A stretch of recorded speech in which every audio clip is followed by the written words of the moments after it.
Hi, I'm Score. I'm here with Jahansep, my co-host. We are on episode 16 of Players versus Platinum. Today we are going to discuss ultra rare platinums and what we think of them, how many do we have, all that good stuff. But we also discussed the new announcements of Summer Games Fest and State of Play, which is very exciting.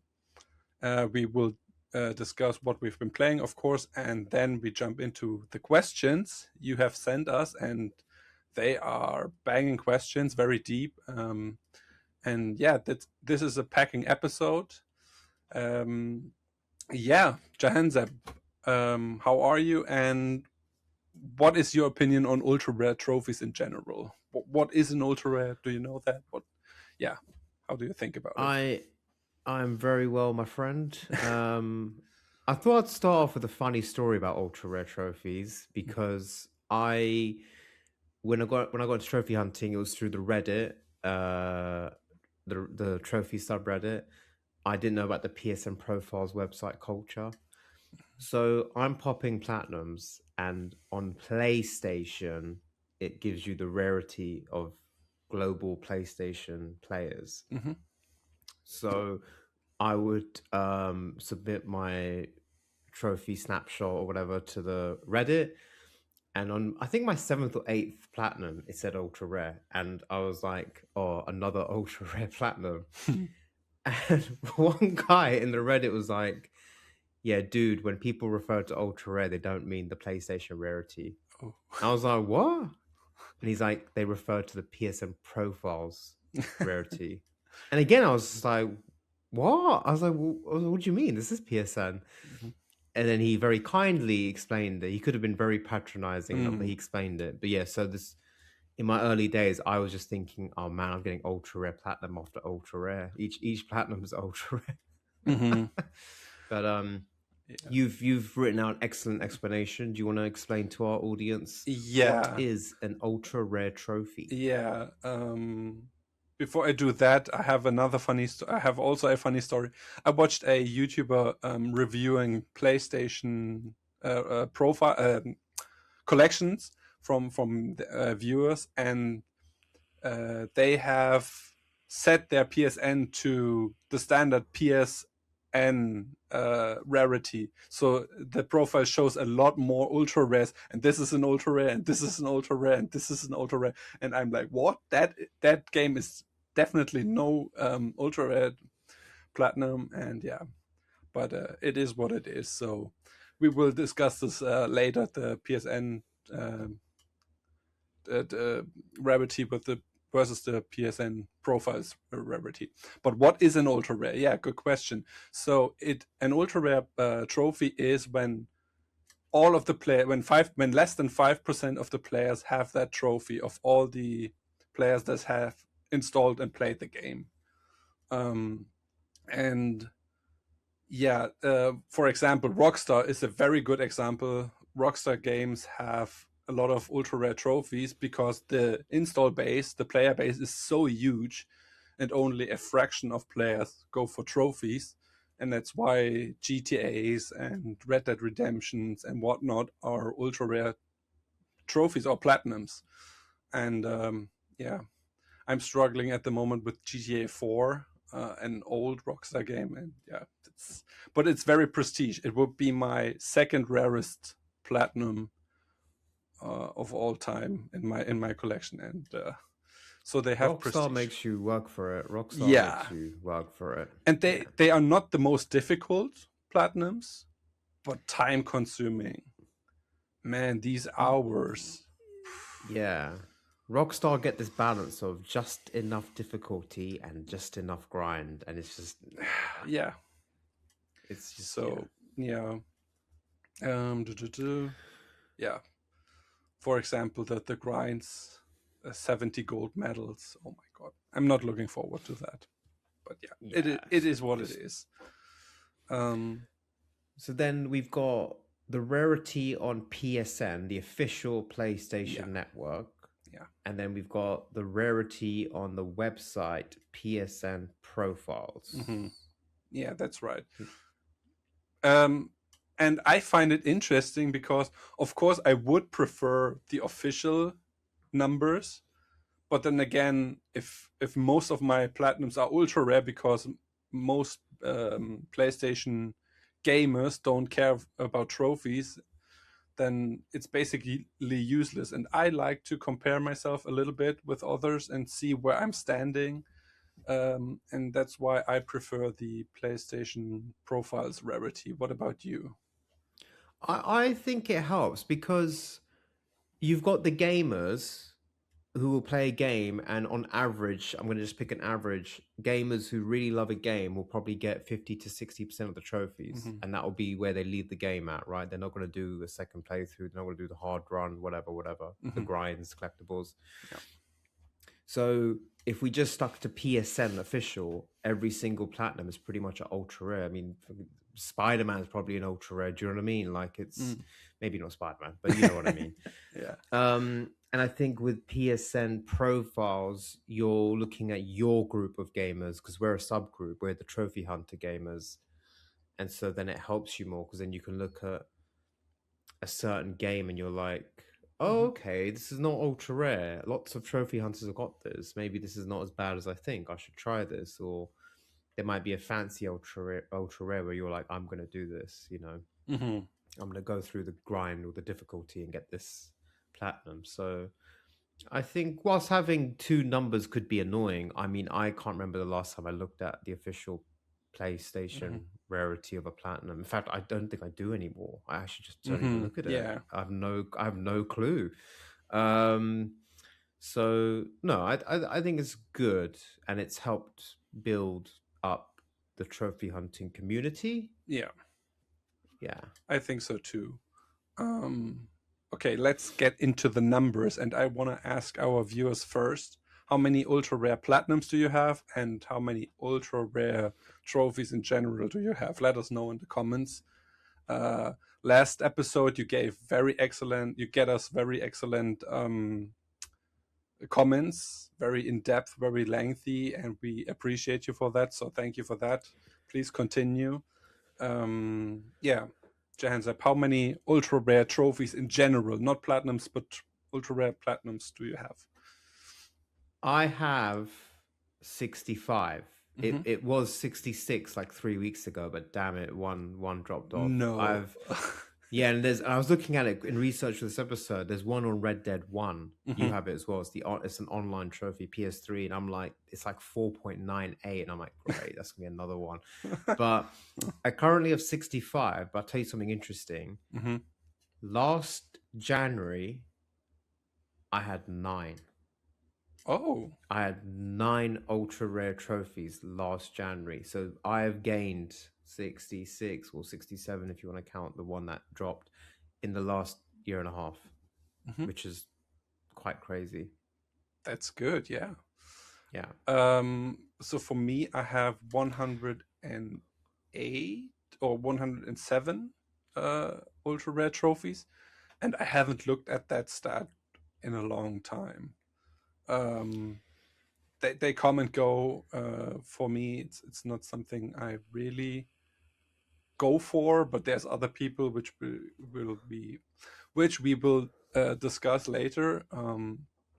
So yeah.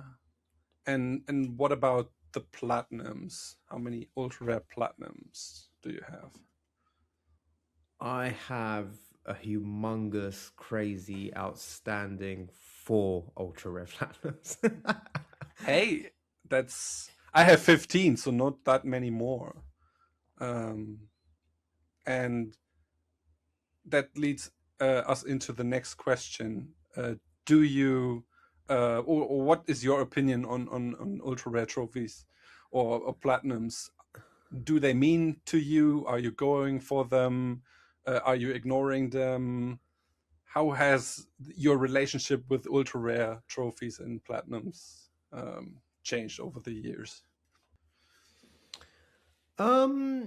It's been an interesting journey because I didn't have that many ultra rare trophies for ages. I had like 6 or 7 on my account on average until really the last few years. And then, as you know, I do a lot of trophy list reviews on the channel in the past, and I've seen people's comments about them, and I've realized people take them very seriously. In the beginning, I never used to count how many ultra rare platinum someone had. Now, halfway through the reviews, I've changed it, and I started saying at the beginning they have 100 platinums and 12 ultra rares.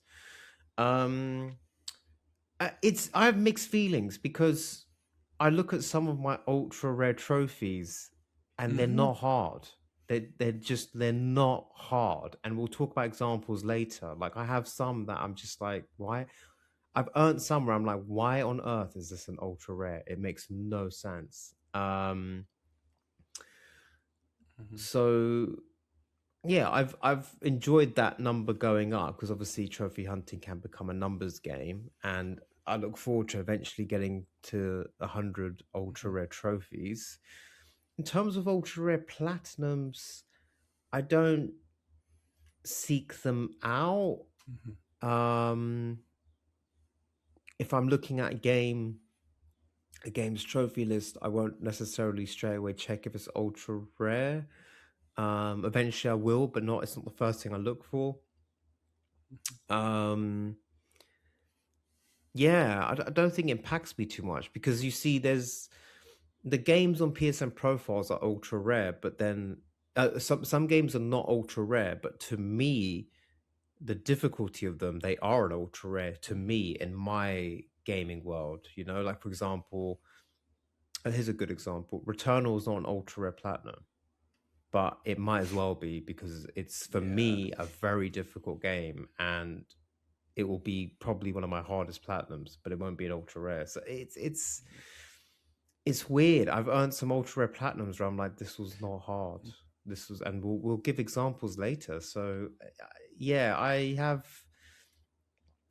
don't care deeply about them. I have kind of mixed feelings about them. How has your opinion changed? So for the longest time, I didn't notice them at all. I didn't care. Every trophy was equally amazing to me. And then I started, because I come from a background, I play games on normal or easy difficulty. I'm not challenging myself if I don't have to, most of the time. And yeah, I think I've been doing this for over 10 years now, and I've come to a point where I am seeking more challenges. So I look at games more, and I notice that that all the games often have an ultra rare platinum trophy. For example, GTA 4, Red Dead Redemption 1 and 2, Dead Space 3, Tomb Raider, the reboot one, but on PS3. So a lot of older games, because I think they have a larger install base, and then less people are working on trophies. And now that trophy hunting has grown, obviously a lot more people go for the trophy straight away, and so the more modern versions or more modern games have less ultra rare trophies. Yeah, so I've been looking at older games and see there's a lot of juicy ultra rare platinums, but they require more, of course. I mentioned Red Dead Redemption 4. Oh my god! And I'm playing with one of our community members, Get Shanked. He is in the US. I'm in Europe, and the server delay is so it takes us. I'm pressing a button. I'm hammering a button, and it takes 5 seconds for my character to enter a car. And one of the trophies is finishing a specific mission in 7 minutes 30 seconds. And every second count, and the delay is making it kind of difficult. But yeah, as I said, the platinum will be, I think, 0.89% or something, so less than a 1% rarity, and that's something I want to achieve. So I'm focusing on the online part, of course, because they can shut down the servers and make this ultra rare unobtainable. Yeah. So I'm working more on ultra rare platinums, especially PS3 games. but overall they don't matter to me too much, so I don't care. Of course, it's nice if a game set has less than 10% rarity. I think that's a better way I look at it. If a game has less than 10% rarity, yeah. So I'm not driven by ultra rare platinums or anything. Yeah. Okay. Looking at the things, let's discuss some stats. What is your ultra rare platinum with the least owners? Not percentage based, but achievers. So just ultra rare trophies with the least owners. Or ultra rare trophy, yeah. I've picked two. So one is Modern Warfare 3. The trophy is called One Against All. It's 1.92% and it has 4,652 achievers. I wonder what the install base of this game is. It's quite big because it's ultra rare, so less than 5%, obviously. So it's okay. Yeah, that's cool. It's a stupid trophy because you have to coordinate. It takes 6 people. The game is built to play maximum 3 people, but you have to get the trophy with 6 people. So it takes an immense amount of coordination, and usually like international coordination. I think when I got the trophy, we had players from 3 different continents. I'm not kidding you. It was wild. And our friend it with our friend Get Shanked. He was part of that crew. The next one, again, a bizarre trophy. Pro Evolution Soccer 2016. The trophy is called Ruler of Asia. 3.40%, 2,078 achievers. That's my most. That's the trophies with my ultra rare trophy with the least amount of achievers. But your numbers are wild.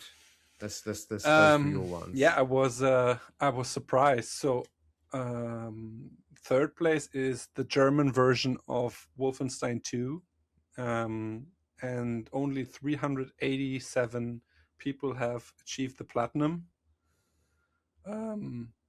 Then the Long Dark, my rarest ultra rare platinum, only 181 people have the platinum, and the game is not necessarily very difficult. I think it's a 6-7 out of 10, but the time commitment it's huge, and the PS4 version is not that stable, so it crashes a lot, and that makes it so rare. People just give up and play the PS5 version or something, or on PC.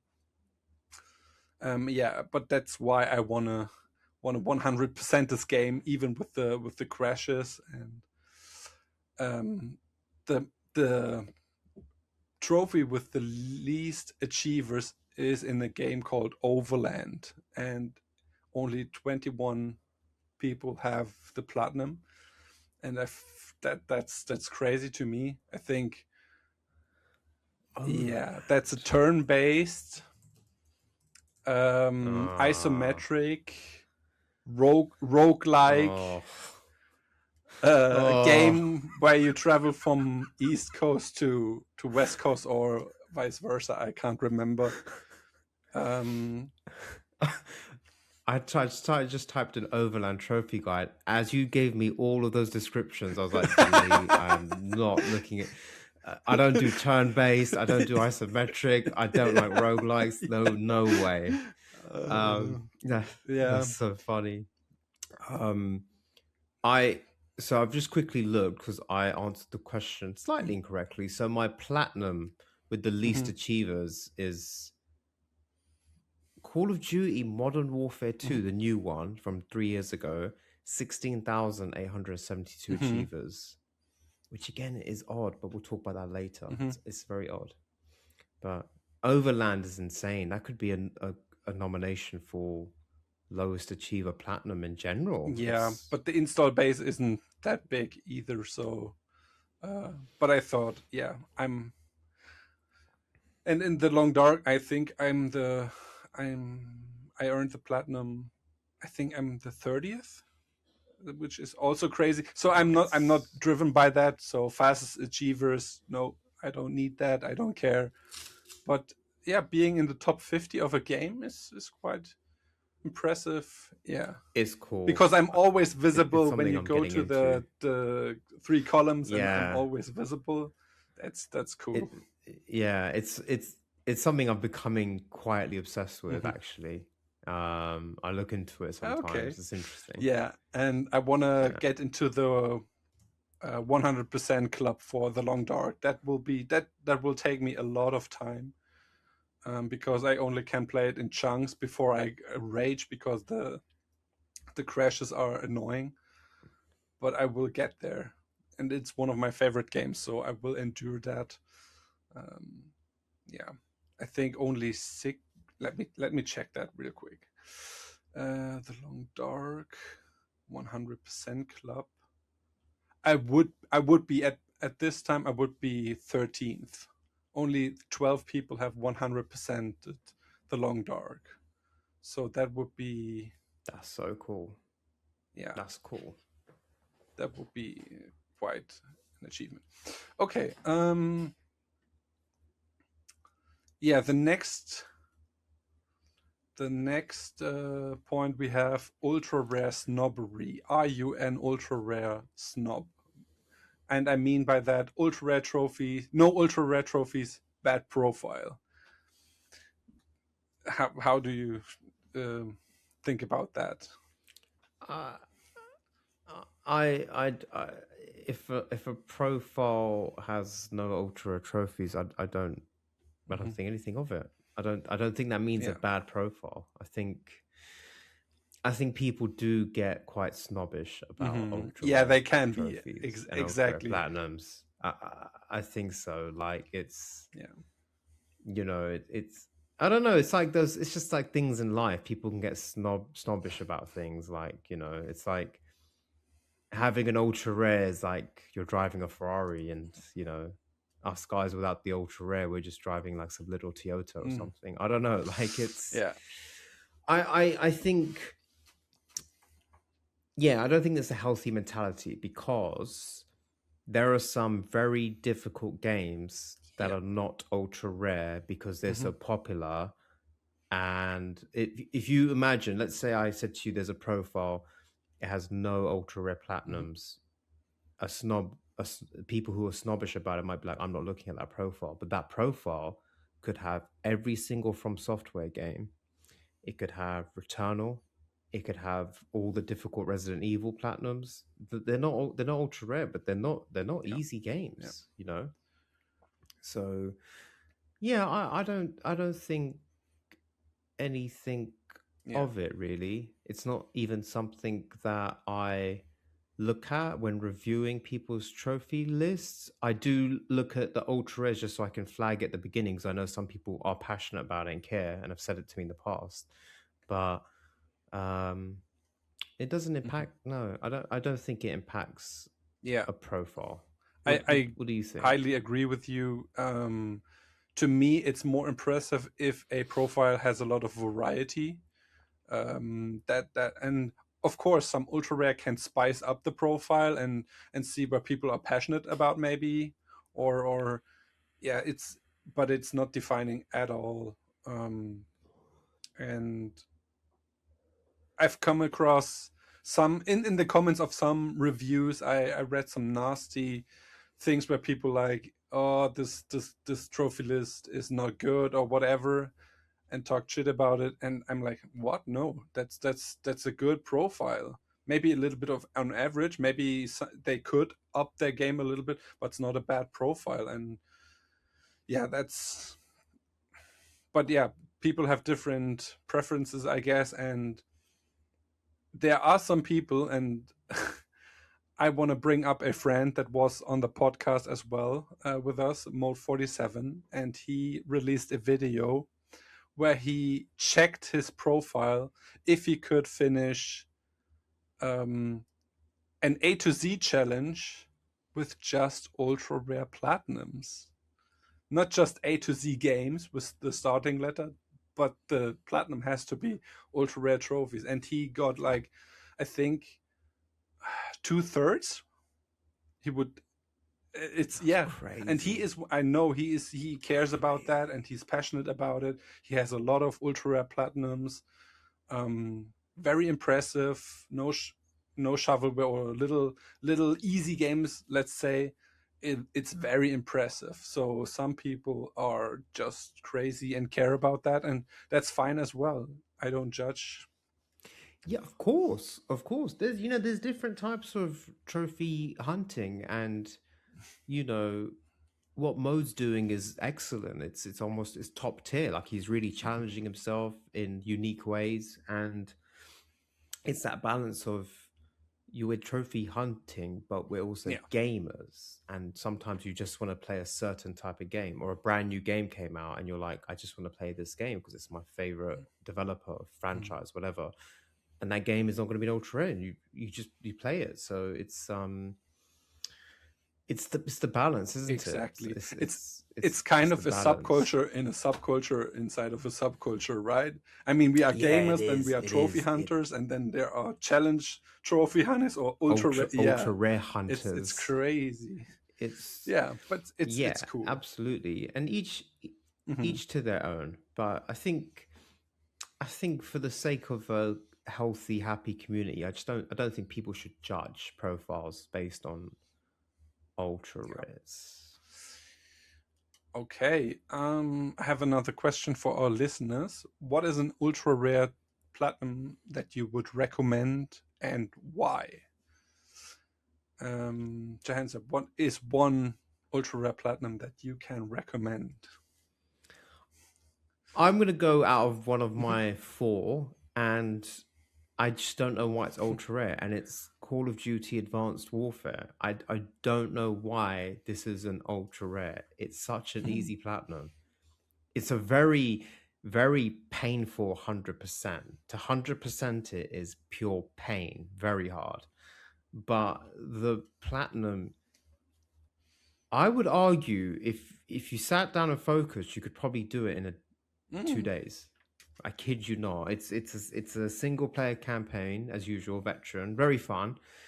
Um, and it then has one co-op mode, which you could do the trophies in 3-4 hours, and it's still active, and you could actually get lucky and join a random group of players and get those trophies randomly, with teammates with no Mhm. microphone. You actually could if you get lucky. So yeah, it's just it's a very easy, straightforward platinum. I've no Mhm. idea why it's an ultra rare. This is what I mean about I have a funny relationship with ultra rare. I just sometimes don't understand it. Yeah, But I find it funny that you say, okay, easy platinum, but 100% is madness. I think that could be the developers. Let's fix that mistake. Let's add a lot of DLC, a lot of difficult DLC to the game. Um, yeah, I mean, I also picked one that is in my collection, so I can give you a proper review or proper opinion on that. And I'd say Stardew Valley. And Stardew Valley is not a difficult platinum. It's time consuming, um, but also if you like that type of game, it's very cozy, very chill, and yeah, that's why I picked it. There's a lot of DLC, or there's more DLC added, but everything's free, so you buy the game once, get a lot of trophies. Um, and yeah, recently completed the game, and the DLC is also excellent. It adds to the world, adds new areas. Yeah, the only thing is time, but the rest is very much fun. Loved it. And then I have a maybe controversial. I don't know if it's controversial or not, but I would recommend Wolfenstein 2 as an ultra rare platinum for everyone to try and go for. And I say that because I have done it twice, and if I can do it, it's possible for everyone. And also, there are so many guides, not even my guide, but all the guides that are out there. I think there's a guide for everyone, for every play style. If you're better at FPS, you pick the faster ones. If you are bad at FPS, you can pick my guide. And there are even guides out there who don't use skips, out of bounds skips. I think that's one flaw my guide has. I use the skips because I could pull it off, and I found it most safe. I found it the safest way to get through the game. I kind of regret it a little bit, but yeah, there are guides now that explain how to do it without using any skips, and I think, and that's my hot topic. I say in a couple of years, the Wolfenstein 2 Platinum won't be ultra rare anymore. That's it. I don't know about a couple of years. I mean, okay, it has become popular in the Platinum YouTube community. But looking at your stats, you've written down when you earned it, it was at 1.19%, and now it's at 1.66. So 0.5%. Yeah, half a percent gain. Yeah, I hear you. I hear you. I think that Wolfenstein 2 is a great example of what I think of when I think of ultra rare platinums. Like a great game that has this epic, difficult challenge you must overcome. In that group, I would put Wolfenstein 2 and the Evil Within 1. They're both similar, where they have this insane super difficulty run that you must do, and it's literally one shot and you're dead. Both Evil Within and Wolfenstein, and I think Evil Within is still ultra rare. Because a lot of other ultra rares are just grinds, like epic grinds. So I think Wolfenstein 2 is an outstanding ultra rare example, and I hope it stays ultra rare. Yeah. Let's look at my I can't talk, sorry. Let's look at my notes, and I want to discuss a rather controversial topic. Some people don't care about, some people do care, and I want to hear your opinion.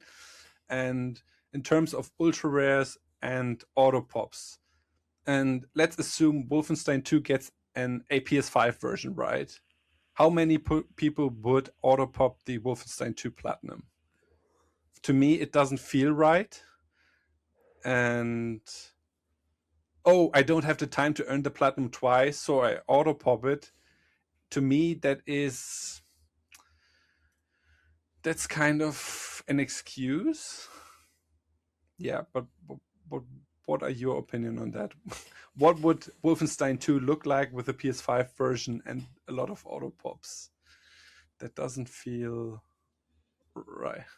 It'd just be so goofy. It'd be so goofy that you'll have on PSNProfiles Wolfenstein 2, PS4, and PS5. PS4 is like 1.6% ultra rare insane, and then you'll have Wolfenstein 2 PS5, which is like 80% common. Yeah. Or I don't know, whatever it would be. I'm sure the numbers aren't making sense, but at least 10%. At least 1.66 to 10% maybe. Yeah, it would just be. I think it would just be a bit silly. Yeah, I don't like auto pops. I just don't get it. I think there's exceptions. I think there are unique circumstances. It happens, I don't mind people auto popping individual trophies in very unique circumstances. So an example would be for Call of Duty players, we have COD HQ. So this is the thing. This is a mess. So you earn Black Ops 6, right? You and me, I don't know how many zombies we killed to get that dumb augment trophy, right? 20, 30 hours just getting that trophy. Now, COD HQ has forced the Black Ops 6 DLC onto my list. Do I have to go and do that trophy again? Thankfully, actually, when I loaded up the game, it auto-popped. I didn't care. So I don't mind those instances. but in terms of auto popping an entire game, Yeah. it's And it I don't like happens, it. you know. I get that. I think I would love to play Fall Guys again, but I don't want to auto pop any trophies, and I think that would happen if I would start the PS5 version. So it's kind of limiting in a way. But yeah, it's. Let's move on then. It's just a thought I wanted to bring up. Wolfenstein 2 on PS5 with an auto pop option, and our listeners or viewers, would you auto pop the Wolfenstein 2 Platinum if you could? Let us know in the comments. So do you have future games? So obviously GTA 4 is one of them, but do you have like games in the future that you know are ultra rare and that you're like, one day I'm going to tackle this? Do you have Good question. Thanks for that. GTA 4, Red Dead Redemption 1. To both games, I say I work on the online part and try to finish them as quickly as possible. So I have the option to then go back and earn the platinum. Let me completion. Okay, let's see. Tetris Effect, my rarest platinum. That is unearned, 0.5%, half a percent, but it's 10 out of 10 and 150 hours. And I suck at Tetris, so that is something. Tony Hawk's Pro Skater 1 and 2 is an ultra rare. And yeah, I gave up on that dream. I had that, but it's yeah. I mean, what else? Super Meat Boy, that's on my list. I wanna work on that properly one day. Yeah. Yeah. Some of them. I mean, Titan Souls is an ultra rare, but I'm not sure. That's a game where you have one arrow, I think, and you have to defeat the boss with one arrow, something. So yeah, there are a couple of ultra rare games in my collection I would love to go back to, but mainly the Rockstar games, and that's why I'm not hyped about GTA 6 so much, because I have so many Rockstar Platinums games in my collection unfinished. I don't want to add another one. I'd rather work on GTA 4 and Red Dead Redemption 1 or Red Dead Redemption 2. That is way more satisfying to me than adding another GTA to my collection that is unfinished and time consuming. And so, what about you? Do you have some unearned ultra rare trophies or platinums? I would say I have 2 platinums live that are ultra rare that I need to finish. One is Black Ops 3. That's like, I think that's less than 1%. I think it's 0 point something. Yeah. It's a very ultra rare platinum because it's an immense grind. Like it's, oh my god, you have to get like 650 kills with every single weapon. There's like 48 weapons, and you go into this one level that has infinite spawn, and you just do the same thing, and it's about an hour to get maybe 2 guns done, and it's just the same thing. And the thing is, it's not easy enough where you don't have to concentrate and you could maybe watch something and you're just shooting. It's like you do have to focus, because if you die, you lose the progress. And the enemies, they keep spawning, but they can sometimes spawn in odd different places. And so you are focusing on it and you're like, this is so mind-numbing. There's also other things I have to grind out, but I've done so much of it. It's like a game that sits at like 80-something% the game. And I've also done loads of DLC. So that I need to finish that one. The big one obviously is Red Dead 2. I mean, by the time I platinum it, it'd probably be like a common platinum. Yeah. But no, it's still ultra rare. I'm not as far away as I think, but it's just it's where I have to just sit down and dedicate and go, that's it. I'm only playing Red Dead 2, nothing else. And it won't be a milestone now because I'm nowhere near a milestone. So, but I do want to finish that. So those are the two. In terms of future games, because I'm not that obsessed about ultra rares, but games that I have researched and that on my eventual list is The Evil Within. I'd like to try because it's quite famous. It's called a Kumu difficulty, and it's insane. Like, it's very hard. It's one shot and you're dead, one hit from a zombie, and resources are tight. And it's a good survival horror game, so I want to try that. And then, bizarrely, one, to my knowledge anyway, out of the Resident Evils I want to play, we have Resident Evil Revelations 2 is an ultra rare. I think it's each mission you have to do. I think you have to do a time attack mode and do it within a certain time. And then you have to do invisible enemies, which in Resident Evil 1 had this, but it's fixed camera tank controls. It's different. You walk into a room and there's like 2 enemies and you can figure it out and you're like, hey, get around them. Whereas this is a normal modern game, third person shooter.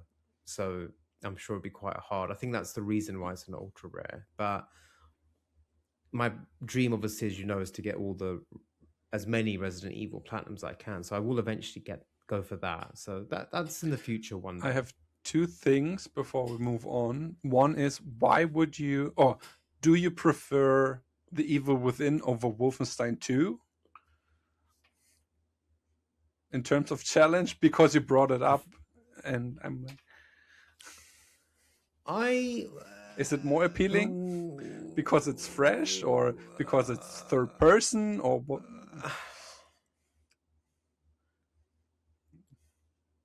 My thing with Wolfenstein 2, this is so particular. You're gonna laugh at this because I've platinumed Wolfenstein 1, the New Order, and Old Blood. I've played the game, but I've given up on that because of the challenges. I don't know why I've given up on that, but anyway, with Wolfenstein, with a normal FPS game, you aim down sights, right? And in Wolfenstein, and I've watched your guide many times, people don't really aim down sights. You have the cursor in the middle, don't you?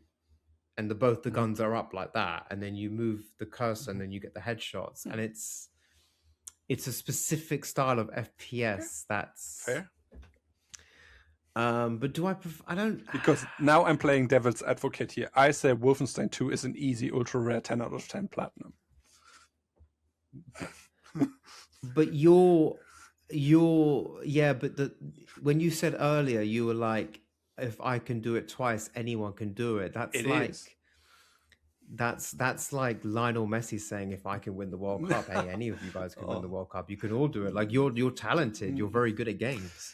So out of the 2 of them, Wolfenstein 2 to me has a bigger prestige because I think I'm confident about this. I think Evil Within, you can just save and then, go to sleep and then come back the next day. Whereas I love that Wolfenstein 2 is like, because I love football.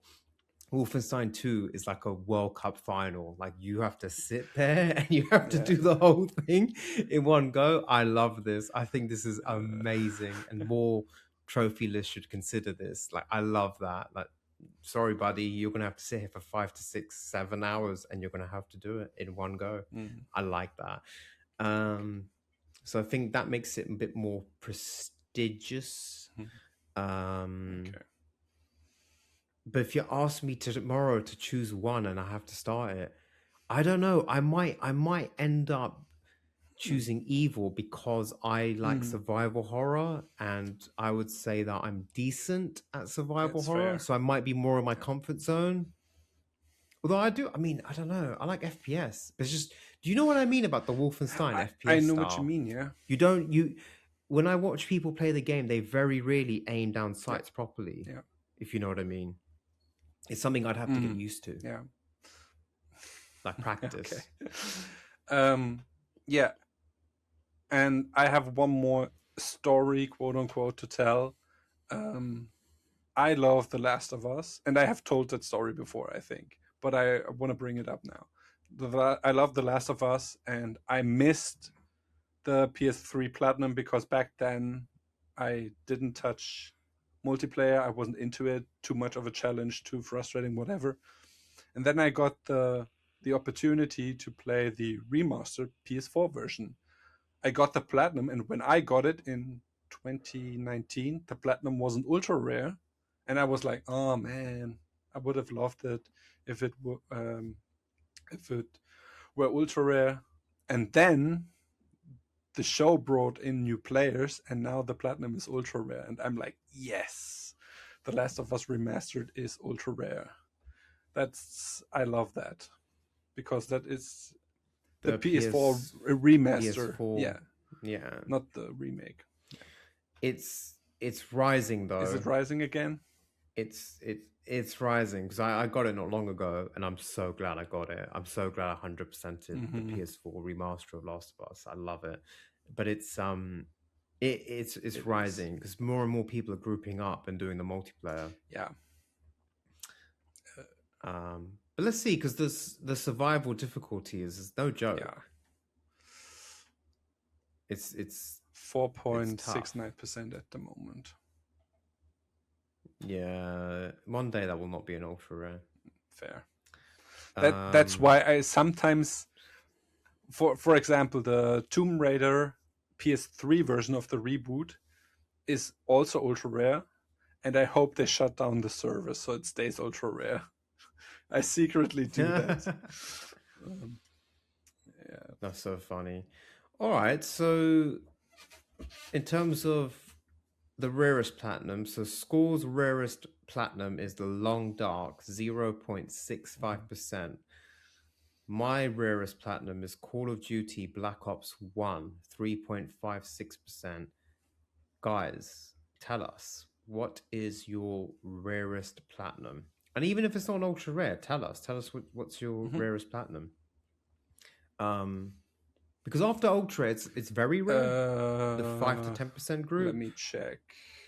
I think it's very rare.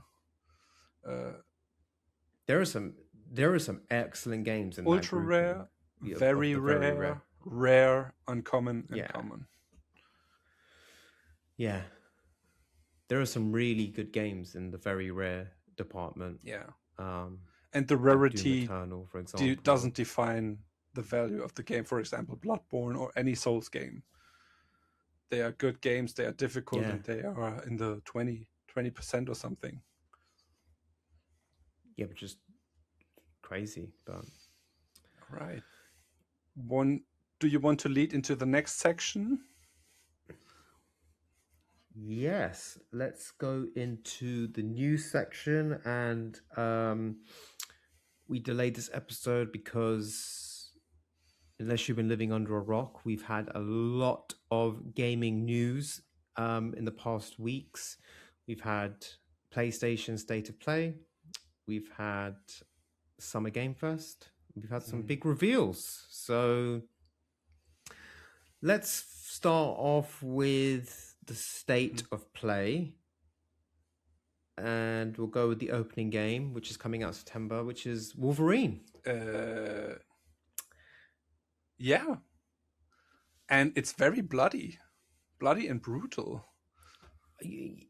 Yeah, I think on this podcast many episodes ago we talked about Wolverine a little bit, and I think we were both worried that it might be the Insomniac teenage friendly, that Spider-Man vibe, that kind of happy family superhero, but they made it very clear very quickly this is not for kids.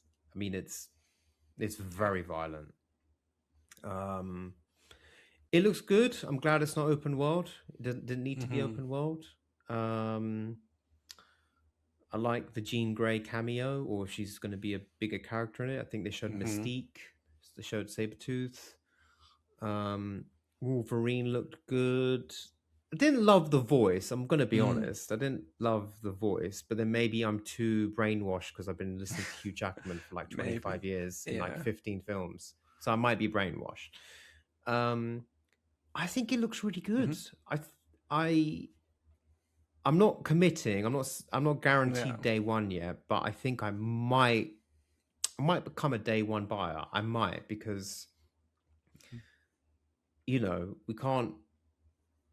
moan a lot about the PlayStation exclusives, and they're bringing out a huge one with a huge character, and hopefully it's gonna Yeah. be fun. It went up my list of games I want to play. It went a couple of notches up.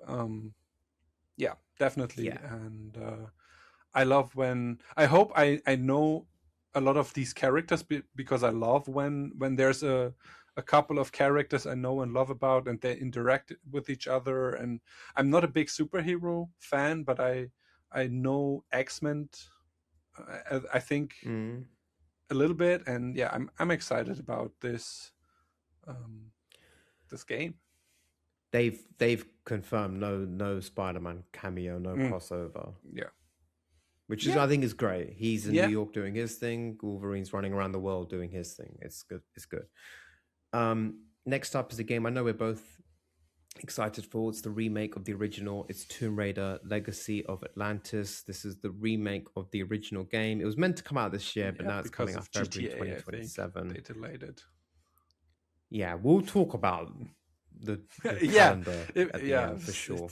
it's packed. We need to talk Yeah. about September. Mm. Yeah. Go for it. What do you think It about does look Tomb Raider? amazing, and I have never played an old Tomb Raider, if that makes sense. I started with I think I Mm. played on PC when I was a teenager. I played Tomb Raider 4 Revelations. I remember playing that, but never finished it, so I don't have any big knowledge of the um, of the games, of the early games, and so I'm excited to dive deep into. I'm not sure how I feel about the dinosaurs. I'm with you. So I didn't play the original. I'm guessing the Yeah, original has dinosaurs. I It kind of took me out a little a little bit. bit. Yeah. I was like, what are we doing? Are we gonna shoot dinosaurs with a Uzi? I don't know. This was a bit I'm with you on this. I'm with you on this. But she Mm-hmm. looks great. I think I think we need Tomb Yeah. Raider games. I think it scratches the Uncharted itch and the Tomb Raider Yeah. itch. These exotic adventure climbing shooting games are great. They need to exist, and yeah, I'm excited Yeah. for it. Same. The Yeah. Lost Wild. Just a quick note. I said I didn't like the dinosaurs in Tomb Raider, but I am interested in the Lost Wild, which is basically um, what's it called? Jurassic Park. Kind of a little girl is escaping from dinosaurs, and it's dedicated to dinosaurs, and I think that makes it good. I'm excited, and I have a friend of mine. She is very into dinosaurs, and yeah, it's. I was surprised by it, and I like it. I will keep an eye on that game. Yeah. Um, and then the next game is probably my top game from summer from the State of Play. No Rest for the Wicked. And if you don't know what it is, it's basically an isometric Souls like game with a persistent world, which means if I am the host, you can join me and I can leave the game and the world stays consistent and is ever changing. And I like the concept of that. It looks amazing. It's not my type of game usually. The isometric hack and slash, whatever, get loot and change your weapons frequently. And but Moon Studios, the developer, has a place in my heart because they made Ori and the Blind Forest, and that is one of my favorite top 3 games probably. And I want to challenge myself and see if this game can make me have another epic moment, just like Destiny, which is out of my comfort zone. And if the quality of the game is good enough, I think I will enjoy it. I hope it's not too difficult. That's my biggest Yeah, my biggest worry. But yeah, that's probably the game I'm looking forward to the most, and it's playable on Steam in early access right now. But in October, they will release version 1.0 for PS5, and I'm very excited about this game. Yeah. Next up, we have what will be Capcom's fourth game of the year, Onimusha, Way of the Sword, September 2026. Capcom Yeah, are on Capcom is fire. cooking. They'll come up again later. They are just cooking. They're just not stopping. This was a famous old series that they have rebooted. They've also taken a famous, I think, actor's appearance to be as the main character, very iconic actor from Japanese film culture. I'm really interested in this because it's Capcom, and my friend, one of my close friends, has always told me about the Onimusha games. He loves them. What I will say though is, of all the reveals and trailers we've seen, I I like this one the least, the one that they showed. I have to say, which is a bit annoying. I kind of watched it and I was like, "Oh, this is not." As you mentioned earlier, you've gone up a few Yeah. notches with Wolverine. It's like all the reveals of Onimusha took me up the notches, and then suddenly this one took me back one. I was like, but I'm gonna Yeah, play the demo. that's a good thing, I think.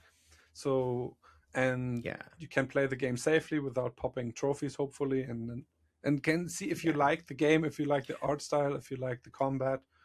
And a cool thing, if you play the demo and then you buy the game, you get a charm. You Okay. get something as a reward for playing the demo, then getting the Okay. game. So, gameplay in Capcom games is always solid. So I'm keeping a close eye on this game. Next up, we have Silent Hill Townfall. This is a brand new Silent Hill game. It's set in Scotland. It's first person. It's I believe the first person Silent Hill game. If I'm wrong, I apologize, but I'm very interested. I have already pre-ordered because in the UK I got a really good deal where you get the steelbook. The steelbook is gorgeous. It's really nice. They've made it so that when you open it up like that and look at the back, it's one whole big image, and it's a really nice steelbook. I got a great deal on it. So Yeah. go for it. So I saw this trailer and I have a positive feeling about it. But in the back of my head is always, this is the third Silent Hill in 2 years.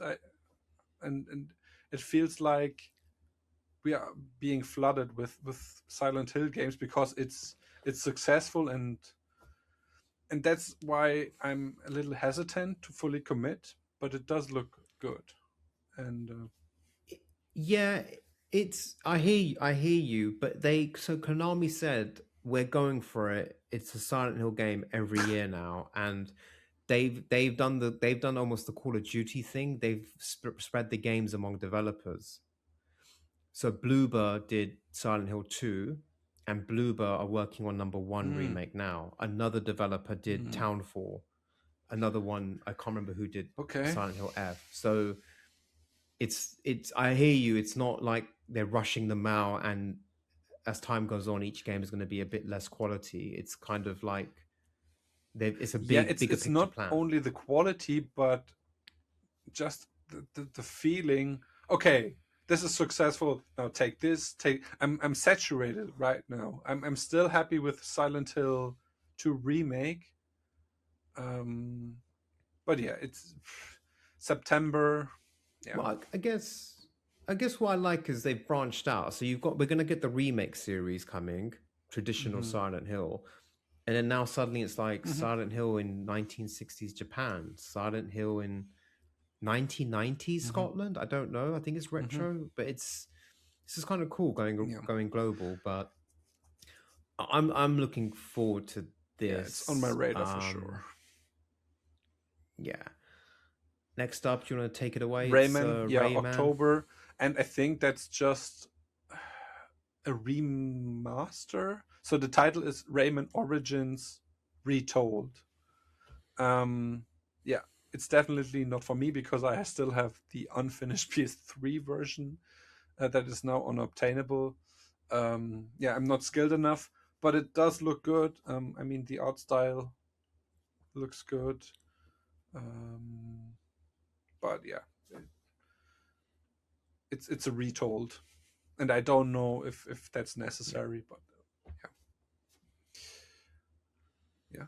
Next, Control Resonant. What do you thought of the trailer? Are you interested in that? I'm, when it comes to Remedy, there's someone who I don't think I really like their games, but I respect That's them. a good way to I put it. respect them. So Yeah. sometimes you can have artists in the world that you don't like their art, Mm-hmm. but you do respect them. You respect what they're doing. Remedy's one of those for me. I thought I've played Control 1 for a few hours. It's on my backlog. What confused me, I thought the Mm-hmm. trailer looked Yep. amazing. I thought it looked really good.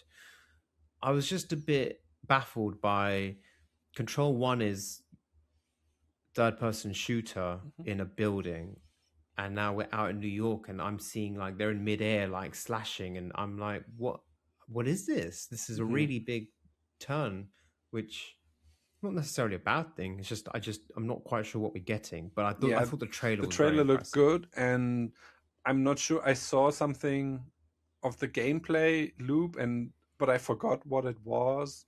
But it's different. It's not just a story focused shooter.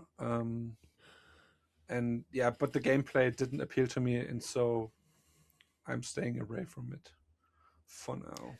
It's made me think about doing Mm. Control Yeah. Platinum because I've got pop trophies for it. It's on my backlog. I'm thinking Hmm. maybe re-engage with it, and then that might Yeah. encourage me for the sequel. If not, I still get a Mhm. backlog game done. So I don't know.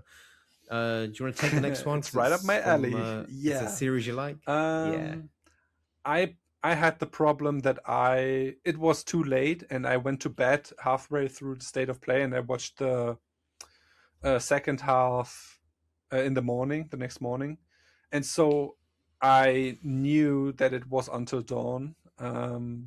Because the trailer starts with the tropical setting, some teenagers or young adults in their maybe 20s doing stupid stuff. They make a show about a mysterious island, and then someone with a hatchet, I think, appears, and it gets bloody. And yeah, in the end, it turns out it's Until Dawn 2, completely different from the first game. It's not in snow anymore. And it's the developer changed. Supermassive Games did Directive 8020, I think, and this one was by Firebright or Firebyte or something. Yeah, something like that. So they switched the developers, and the only thing, so I like it. I'm excited. I probably will play it. But I have to say the quality of the faces or the people in general doesn't appeal to me 100%. So and none of the characters appeal to me. They were all too douchebaggy. I don't know, douchebags.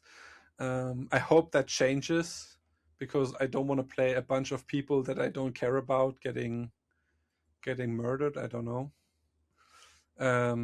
But yeah, that's a big name, and they say it comes out next year, somewhere next year. So yeah, I keep an eye out on that. And then the big game at the end, the one more thing, Yeah, the the big big God one. of War, Laufey, Laufey, I've heard it's Laufey. Okay, Laufey. yeah, That's yeah, what I'm that's hearing, but Laufey. Okay, um, Faye, the mother of Atreus, the wife of the God of War, Kratos, is back. She woke up and is on an adventure. What did you think of the reveal? um I thought I just want to say, you know, when you get to State of Play and they're like, it's the Mm. final game, and it starts with the PS Studios logo, I get so Yes. excited. Like my brain thinks whenever the logo comes up with the sound effect, I'm like, Toulouse 3, Uncharted 4, Uncharted 5. You know, I'm Yeah. always like, please. And then the Santa Monica Yeah. logo came, I was like, oh my God. I thought I was very impressed. I was very impressed with the presentation because they just went, here's the Yeah. opening 20 minutes of the game. Like, and it's the usual one shot God of War cinematic style. She looked good. She's more agile, athletic than Kratos. She's got the jump and double jump. She can do the thing where she beats enemies in the sky, a bit Spider-Man esque. I thought, I think that obviously this is she's in this purgatory of gods, and it's gods from all cultures, and people online have confirmed that the bad guy who was all red is like a Malaysian figure, and the woman who flies away was Egyptian. So it's obviously this is the purgatory of all gods. I think my theory is this is going to be a game where whatever happens in this game is going to open up other cultures and mythologies for Kratos. Something will happen in this game which then makes the transition that we can then get God of War Kratos in Egypt or Japan or Malaysia or South America, wherever. That's what I think. I think that if this is the place where all gods go when they die, then surely we're going to get cameos. I think we're going to get boss battles. I think we're going to get like an iconic character from the original trilogy coming up and being like, you know, your husband killed me. I'm coming for you, Laufey. And maybe we'll see Balder. There's also theories that this game is going to cover the 2018 to Ragnarok period. So we might have moments where Laufey, or I think her name is Faye. Right? Faye, yeah. I think we're going to have moments where maybe we see Faye influence the events of 2018 or Ragnarok. Things that what I didn't like, straight up, the elephant in the room is the cube called Frank. Yeah. I don't. It just seemed so odd and out of place, and it's just a bit goofy to me. Like, firstly, why are they called Frank? I want a mythological name, and no offense to anyone called Frank, it's a lovely name, in this but context, you know, when you got Kratos and Atreus and Balder and Thor, and, you know, the cube just seemed odd visually as well. I was like, this is a bit weird. The gameplay seems like it's going to be more active and you're getting about places. You know, with Kratos, you could be a bit slower and methodical, and you know. But I'm excited, and it looks like it's half cooked. It looks like this is not going to be like 2029 Laufey comes. I think I'm hoping next year. Yeah. So my thought this year, okay, no, not this year, but wouldn't if they were ready, wouldn't they have written something 2027? So I think maybe 2028. Maybe they're playing it safe. Maybe they're playing it safe, yeah. Maybe it's, do you know what? Maybe it's a case of, if you're Sony right now, Intergalactic's cooking a Naughty Dog, Laufey's cooking.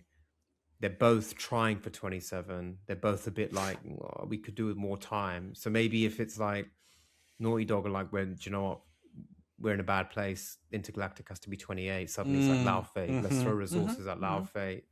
I think Sony are playing it safe because I don't know any other exclusives next year. So yeah, I agree with you. Everything looks good.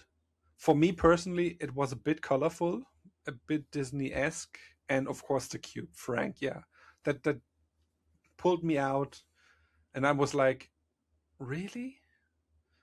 But hey, it is what it is, and the rest, what you told, the gate theory, or she affects the creator story, I'm all here for it. I'm excited. Yeah, but the Frank, it is what it is. Yeah, It is what it is, and let's see. I mean, thankfully, we're not annoyed with the main character. We're so excited to play as Yeah, Faye, and that's going to be great. yeah. It's just our buddy Frank. Let's see, let's see what Maybe Frank's has a story likable is. personality. Who knows?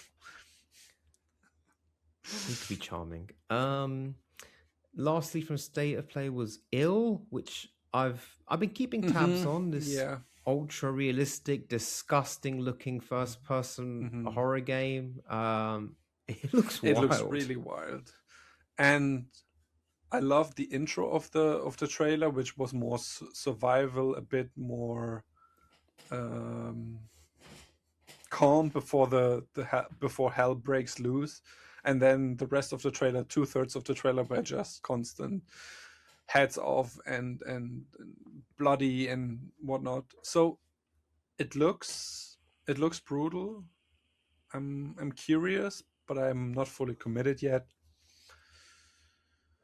Yeah, it's just one that I have on my radar on the side, down the list. But it's something different, something I haven't played in a while, a super bloody horror game, so it might tickle some yeah, whatever. It's there. Yeah. Yeah, and then we had Summer Game Fest. We can't go through all those games. So what I think we'll do is we'll talk about our top 3 games from State of Play PlayStation and our top 3 games from Summer Game Fest, and start off with you. Do you want to start off with your 3 State of Play, maybe? Okay, State of Play. Top 3: Tomb Raider Legend.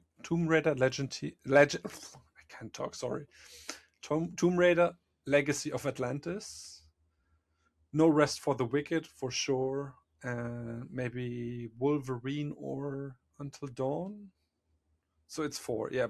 But No Rest for the Wicked, top game by far. Then maybe Tomb Raider, and then Wolverine and Until Dawn. Okay, yeah, my top 3 shown were Wolverine, God of War, and Tomb Raider. I think those are the 3 for me that really stood out. I think God of War will be a day one. It will be a day one purchase, guaranteed. Tomb Raider possibly Tomb Raider could be. Depending on the schedule next year. Yeah, if it's a quiet February and I'm in the mood for it, definitely.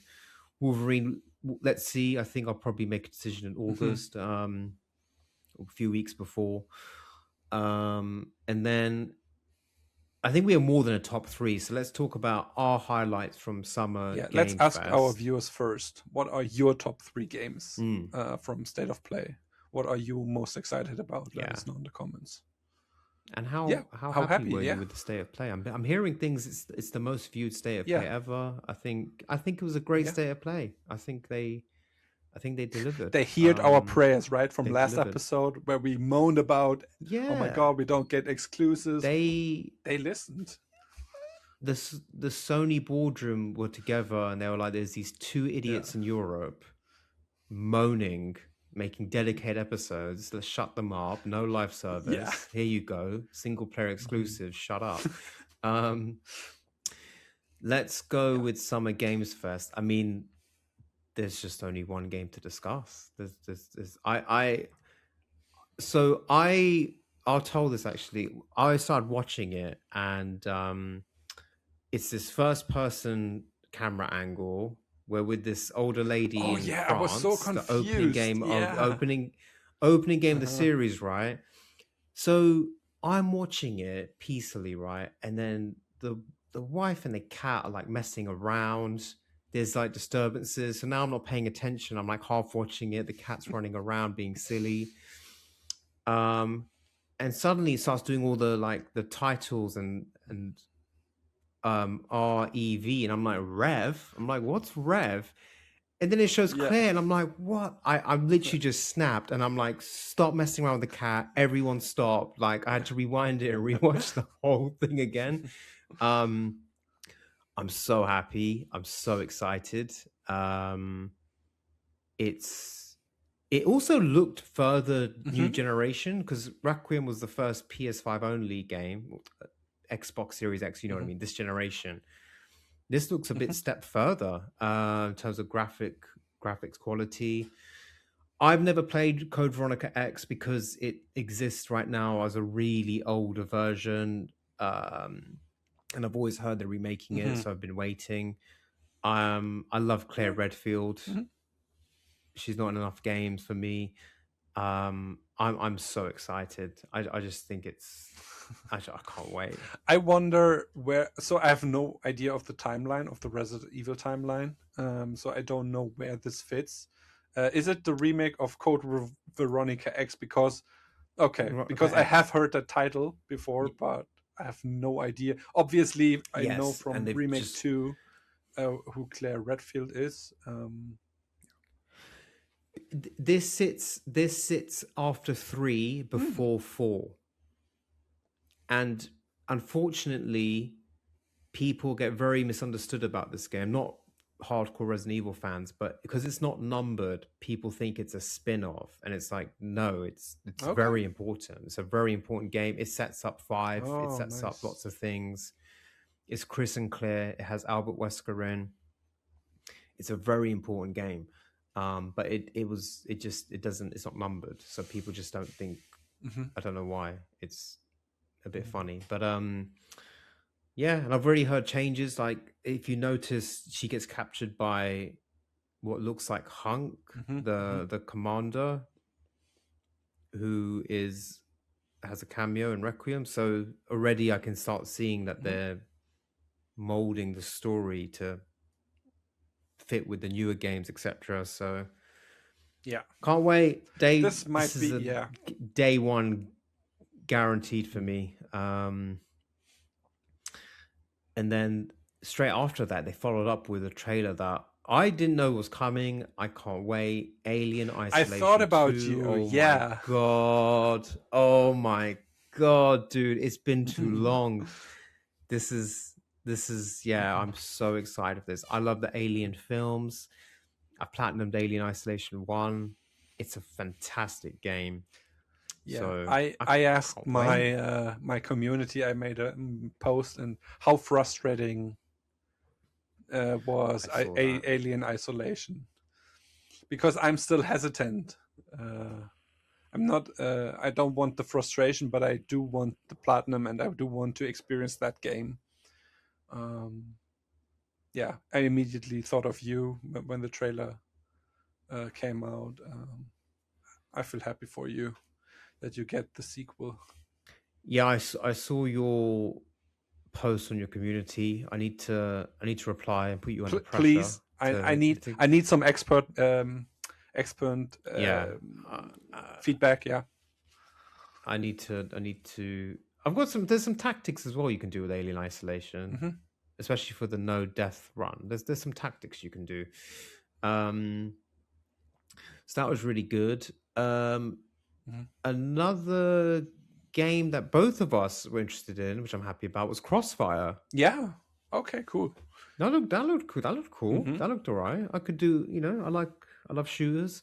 So a third person realistic shooter like that could be cool. I Yeah. like the whole explanation of the cover, Yeah. and you adapt, and it just looked really quite immersive and Yeah. cool. Really good, right? Really, really smooth animation. Quite next gen or current gen.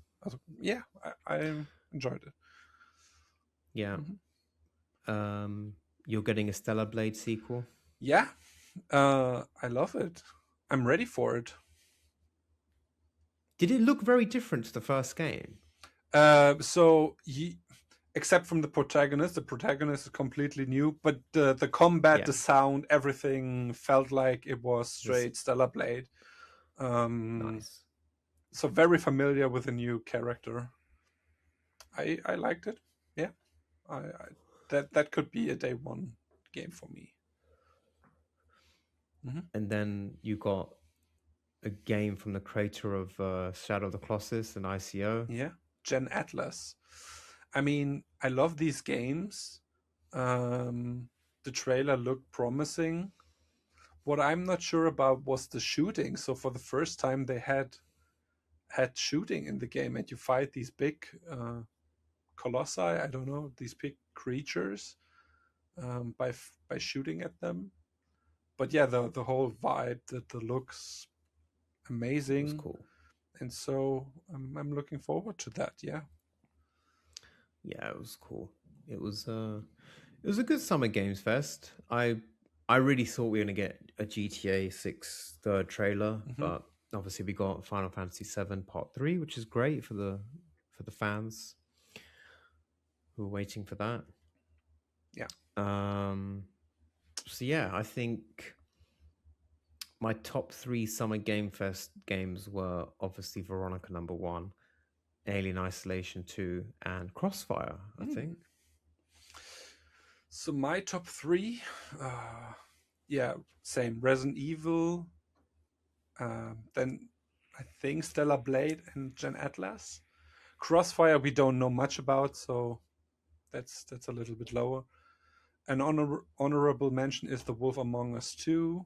To be honest, I'm not that hyped for it, but I'm looking forward to it because the first story was good, and yeah, I hope it keeps expanding the world and the characters, and yeah, and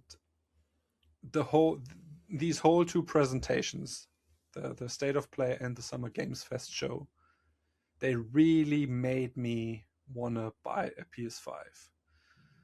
And I'm dropping it. Pro. I'm dropping, yeah, Pro. I'm dropping it now. It has been ordered. It will arrive. Oh, Maybe if you see this, I might have it already delivered to me. So I did the thing. I was pressured, peer pressured. News. Everyone was talking about, yeah, it's good, loading times, blah blah blah. Excellent news. Welcome to the world of 4K and high frame rates. Yeah. And then I have my crappy 1080p monitor. Yeah, I'm also thinking about buying a new TV. Maybe, but that's a whole new rabbit hole I have to go down, because I'm not a tech savvy person. I don't know anything about it. But it would be nice to have a nice TV, because I have monitor space here, two big monitors. It's okay, but I wanna have a screen, where I can watch from my bed or a couch. I don't want to sit in front of my desk all the time, and so yeah, I'm thinking about a new TV. Let's see, but the PS5 Pro is coming. That will be an update. That is, yeah, dropping it now. All right. Very good news. Yeah. Very good. Yeah. Very happy. Yeah. Okay. What have you been playing since last month? Mm-hmm. So lots of DLC. I am still on my road to 70% completion percentage. I played one DLC for Assassin's Creed Valhalla, which was quite a lot of content. But after that, after these 20 to 15 hours, I was like, okay, I need a break, because there's, I think, 2 more that looks the same from the trophies, and one big update. I think I bought all of them. I have now all the DLCs for Valhalla, so I will chip away at it. Obviously, I played The Long Dark. I made good progress in the game despite all the crashes. But as I said, I need a break from that, because playing a game and then randomly the game crashes and you lose an hour of progress, maybe sometimes half an hour, and it's not that much fun. Multiplayer in GTA with our boy Get Shanked. He has been amazing. He is an excellent pilot, and he I'm a crappy pilot, and this mission we have to do right. So there's one mission we have to do for one trophy. 7 minutes 30 seconds. and the lag is so annoying, and I'm not confident that we actually get this mission because we are so far away from the 7 minute 30-second timer that I'm quite worried about how I will You'll get get it. this You'll mission. you'll get it. You'll get it. You'll get Yeah, it. and Trust me. he's been yeah, he has been very supportive of me, and we did all the, so there's one trophy for doing all the win all the races and basically win every multiplayer activity, and for him the trophy popped, right, and for me it didn't, and so I have to go through all the 54 races again to check, because we have a checklist, right? We checked off the Yeah. but somehow it Oh it it man. didn't pop for me, and now I have 54 races again to do. Oh my But he said he god. will support me. He said he comes online and I can do it, and yes, It's just try and think of any races where you had a connection issue or a lag or something weird happened, and it could be that race. I have in my list, I have 2 or 3 marked with an X where I was unsure. Yeah, So tackle those I first. yeah, but then again, if then after that it didn't pop, doesn't pop, then I have to go from start to finish. Oh my god. It is what it is. It is not the end of the world because you need to grind money anyway. That is the final trophy we both need. I think 5 million, and one win is like $500, and we need Oh five my million. god. But there is a glitch where you can speed up the process a little bit, and we are considering it. You, But yeah, 5 million. you've just given our audience 5 million reasons not to platinum GTA 4. Yeah, I don't recommend it. I'm slowly descending into madness with these older multiplayer Rockstar Platinums. Yeah. And the only, to end on a positive note, I played Outbound, which is a cozy game. You have a van, you drive around, collect resources, and the thing is, you can, if you are stationary with your vehicle, you can build a base on top of your vehicle. Yeah, so that's the thing. Took me, I don't know, took me longer than I would have liked, but it's a cozy game. It's not too bad. The only thing that annoyed me was one type of collectible wasn't trackable in the game, and so I had to manually visit all the places again. And yeah, that's my platinum of this month. Was okay. It Now it has my milestone. I didn't finish Spec Ops: The Line. I tried it, and I tried for an hour, and I died constantly. And I might have to go back and restart a chapter because I'm in a weird spot where I don't have enough ammunition. I have the wrong guns. I die very quickly, and so I might go back and try to get in a better position, because the challenge, you have to avoid a turret, then there is loads of enemies and a big guy, and even with 2 grenades you can't bring him down, and yeah, you die in 3 hits or whatnot, and so Outbound is now my 225th platinum.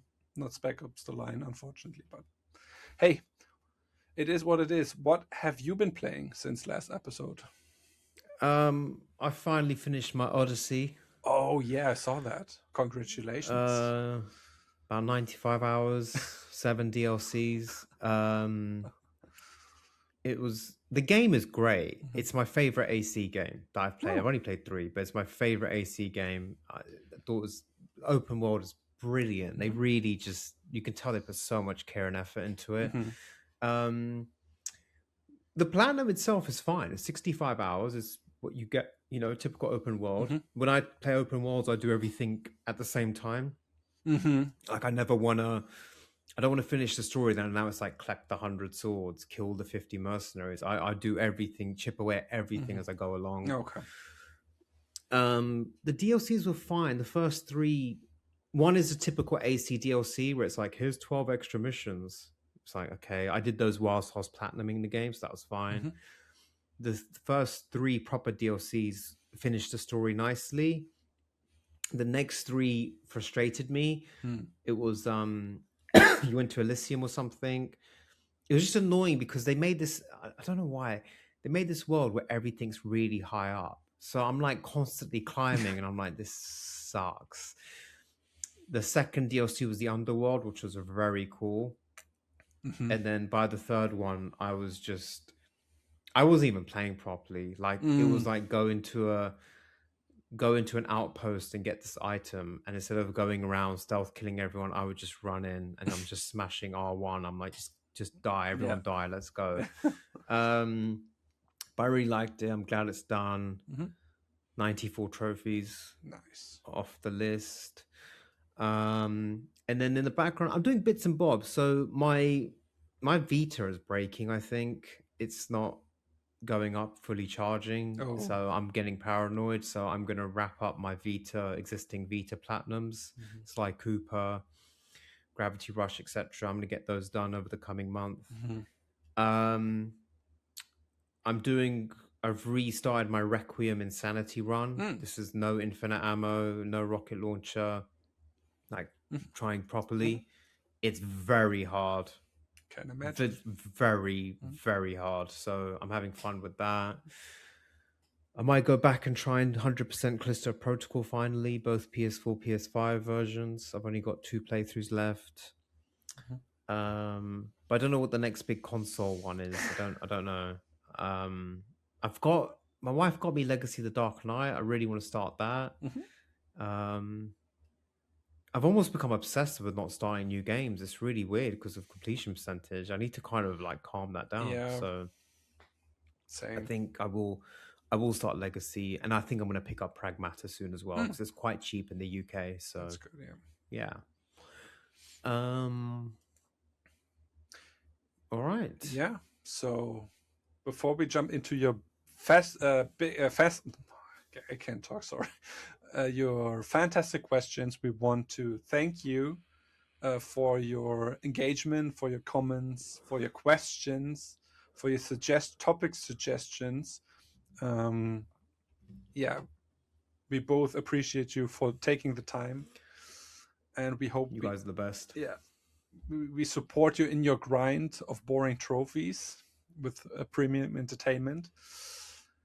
Yeah, let's get into the many questions. So, 28 Spoke says, when you have to grind or slog through a game for the platinum that you are not enjoying, what would it take for you to walk away?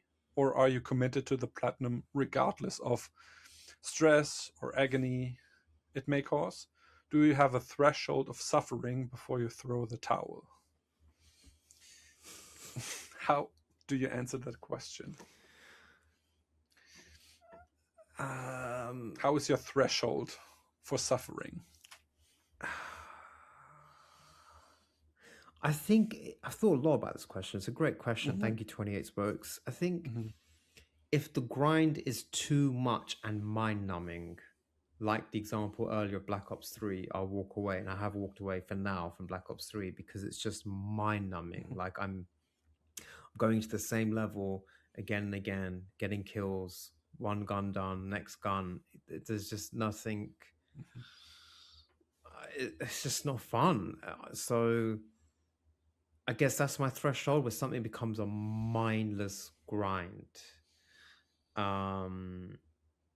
If it's like the last trophy, then I will go through the agony. I will do it like I did with Black Ops 6. That zombie grind trophy. Modern Warfare 3 had a zombie grind, 50,000 kills. I would just go through it to get this platinum. But if it's in the middle of a game, it can put me off. Yeah, just a mindless grind that doesn't do anything. No fun, doesn't progress the story or character. Yeah, for me as well. For me, isn't this isn't a conscious decision. I think my brain shuts down the dopamine and it doesn't appeal to me, and I just don't play it. And for for an example, well, yeah, an example, I played Kazan, the first Berserker, which was a fun action game with Souls-like elements. I wouldn't say it's a proper Souls game, but Souls-like elements. And one of the bosses was so completely different from all the other bosses uh, that I couldn't deal with all its patterns, and it made me give up. And I didn't start the next. I didn't continue the next day. I just didn't play it because it wasn't fun anymore. And it felt like I didn't have the proper tools to defeat the boss, and so that's off the list. And will I return to the game? Yeah, eventually. If all the negative has kind of uh, gone away, when I'm filled with more um, positive emotions, maybe when after a platinum I might go back. So it's not a conscious decision, and my threshold has gone down over the years. I used to pride myself with endless mind-numbing grinds, no worries, no problem. But now, even the cleanup in Outbound was almost too much, and yeah, it's. But it depends on the game, I think. If it feels like that I have a chance to progress in any form, maybe check off one type of collectible or finish a chapter or whatever, then I will go for it. But yeah, if there's no progress, then I stop playing. Okay, so yeah, do you have something? No. Okay. 9 yards. What makes you decide to abandon a game you're currently playing, and what makes you decide to come back and clean up games later? Good question. Yeah. Good question. It ties into my previous answer. It's a dopamine. If a game doesn't feel fun anymore, or if I'm biting off too much, for example, Pragmata is a game. I love the game and I want to continue, but at one point I was like, there is a room, right? And finishing the room, which is challenging, the room is challenging, it has a challenge in it. Uh, it it would give me a trophy, and I tried to check off that trophy, and I tried and tried and tried, and the challenge was too much, and yeah, I gave up. And I think I have to leave that room to the side and focus on the story to enjoy the game. Um, mm, let me go to my through my current games to give you an example. Yeah, Assassin's Creed Valhalla, for example. I did 20 hours of DLC, and there are, I think, 3 more of them. So and the DLC feels finished, and I was fine, and so I decided to go to the next game. And I think my thing is I jump between games, whatever feels fun. A little bit of GTA 4, a little bit of The Last of Us Part 2 remastered, Outbound, then The Long Dark. Whatever feels fun.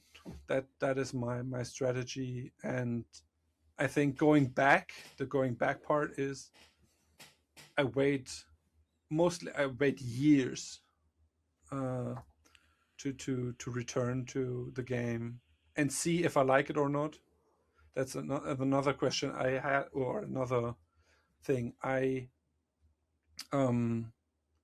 sometimes I have feel the urge to go back and then try the game, and sometimes it clicks and I finish the game, and sometimes I'm like, yeah, I know why I left the game, and I don't like the game, and I probably will never finish the game. That's my answer.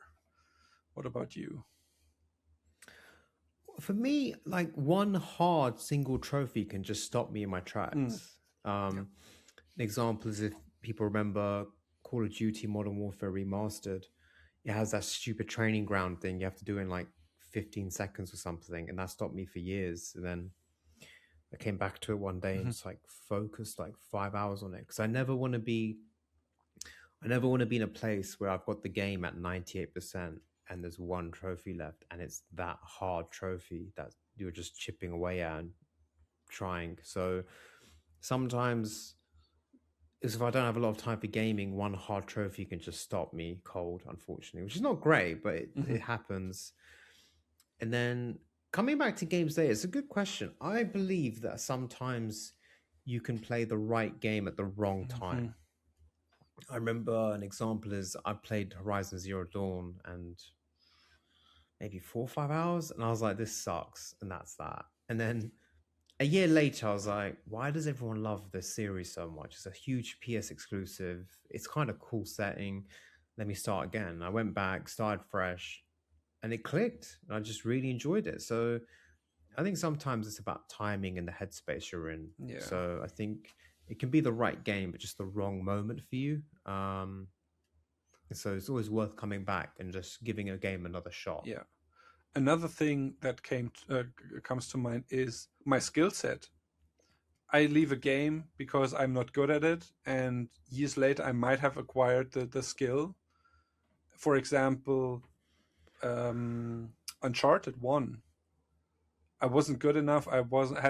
My frustration tolerance kind of my was too low, and years later I was better prepared. Or what is a skill? Can I think of a game? Yeah, or maybe I had more experiencing in challenging games, and now I know that I can get through it. For example, Spec Ops: The Line. I haven't finished the game yet, but I earned all the trophies I thought I couldn't earn when I played the game 12 years ago, 14 years ago. So I have increased my skill level, and I know I can get through this, and I'm not frustrated to the point where I don't want to play the game. I just need a break. And yeah, that's another point. Having the skill a couple of years later make me want to go back to the game and try again. Okay, so Luke Quinn game design. Okay. Do you guys do anything else whilst gaming? Watch videos, listen to music, etc. I like to watch videos whilst playing games if the games are not story-based or just doing grinding. Yes. How do you spend your time, Jahanzib? I've only started this quite recently, actually. I will put on a podcast or like a long YouTube video, or if the timing matches up and there's a football match on, I'll put the football match on in the background. I can hear the commentary, I can glance over and look. But only recently, before, I used to just sit there like a loser grinding out a trophy with no other entertainment, just but now with some games, it's needed. So podcast, YouTube videos, and the odd football match. Never music for some reason, because I need the game audio in the background at least, But long videos usually on YouTube. Podcast. I used to love the Platinum podcast and other long form videos, and I hope we provide you with that. Obviously I don't watch my own podcasts because I was part of it. But yeah, that's what I watch. I do sometimes listen to music, when you are so frustrating and you need a bit of energy, and I put on some extreme music, heavy metalcore, some energetic music that pushes me over the edge, and okay, let's do this. Yeah, I do that sometimes. I think if someone right now is watching this episode whilst grinding a trophy, they have to hit the like button. I think. That's the least thing. Maybe subscribe so you don't miss any new episode. No, really. And we get the comments, right? We sometimes get the comments that people are saying, "Hey, you are my favorite podcast." While on commute, I think one comment was he said while he's driving in the car, he listens to us, which is amazing. Thank you for sharing that. Legend. Yeah. Question number 2 from Luke Quinn Game Design. In terms of pushing yourself out of your comfort zone with gaming, what are the next games that you would like to tackle that would push you out of your comfort zone? Good question. That is a really good question, because I actively do that. And when it works, for example, Destiny, it's amazing. I would have never thought Destiny would be that game for me, but yeah, excellent experience. What is the next project? So let me check my my list. I mean, Returnal, of course. I have started the game, but Returnal is usually the game I think of when doing thinking about challenges. In terms of games, No Rest for the Wicked mentioned. Just getting back into games can be a challenge for me. GTA 4, Red Dead Redemption Online, PS3 games, old PS3 games. These are all games out of my comfort zone. And I'm glad I'm not alone on this. Get Shanked, for example, we do the GTA 4 grinding together, which is amazing. Or when we do both play some co-op games, that is something out of my comfort zone. So yeah, that's and I think my most wanted platinums in terms of challenges is Dead Space 2, Ghost Runner, and Super Meat Boy. I think these are 3 games where I'm not sure if I can do them, but I still haven't given up on them. Very important. Yeah. I feel like I've pushed myself with the Call of Duty games in the last 18 months because I hate zombies. I absolutely suck at zombies. And I actually think it's the hardest type of gameplay I've encountered in trophy hunting. I kid you not. I really can't stand it. It really bugs me. And I don't get good at it. Future games for out of the comfort zone. Returnal, I'm working on hard. I've got quite a few trophies in it, but still got a way to go. Returnal will be a big one. I think Final Fantasy 16 will eventually be one out of my comfort zone. I've never played a Final Fantasy game. I'm not really big into kind of RPG type games, so that's one. Maybe it's not an RPG, but it's just very different to what I play. Ghost Runner is a good shout. That will definitely be one out of the comfort zone. Eventually, when I jump onto that. Question 3. Are there any mechanics in games that put you as a player off? For me, a big one is time mechanics, such as the Persona games or Dead Rising. I find that it stresses me out, and I stress about not being able to do everything I wanted. Weirdly enough, I think Outer Wilds would be fine, though, for me. So what game mechanics put you off? I mean, time limitations is always a big no. I don't like that. But the biggest one, and this might be controversial, please let me know in the comments if I am right or if I'm wrong. Fishing in video games has to go. I don't want any trophies with fishing in games. I don't care. It's a waste of time. It started for me with Far Cry 5. Stellar Blade had it. I don't want that. Stellar Blade has fishing? Yes. Stardew Valley. I don't like fishing. I don't care. That's time. That's a mechanic that puts me off. I'm sorry. Tell me how wrong I am and how much fun it is. No, it is not. Thank you. Fishing might be the reason I've stopped the Red Dead 2 Platinum, because fishing in Red Dead 2 is very serious. You have to get the right... Yeah. What's it called? What is it? The thing you put on the tackle? No, the bait. The bait. Yeah. You have to get the right thing. Then you have to do all these buttons when you're... oh my bumper. god, I Yeah. have to get these 10 rare fish. I think fishing is actually the reason why I've stopped. I've just you've really triggered me about it now. It's a good answer. Okay. I am like QTEs in the middle of a boss fight. Mm. You're fighting the Yeah. boss, you got your rhythm going, something happens, and you're like, oh, okay, it's a cutscene. I'll wait for this to finish. Suddenly it's like smash square, and I'm like, what? Yeah. Okay, it's just Yeah. QTEs are very rare to get right, and Yeah. they're good in some circumstances, but I'm not the biggest fan. I agree. Parrying, Mhm. specifically when it's a big part of the game, I don't mind like an AC where it's quite easy, but when it's a huge part of the game, it gets a bit annoying. Mhm. And then a big thing I don't like, stamina bars. Oh, okay. Yeah. I don't like it, especially. Do you remember Ghost Recon Open World? Yeah.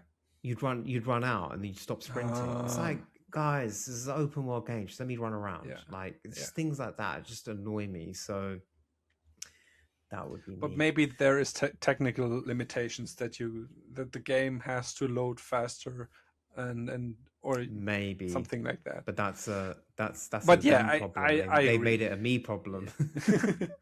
Yeah. Question 4: if any game or game series could come to PlayStation with trophies, what would you want to be added? Pokemon first gen. So Fire Red, Leaf Green, and what is the third? I don't know. The first generation of Pokemon. Legend of Zelda.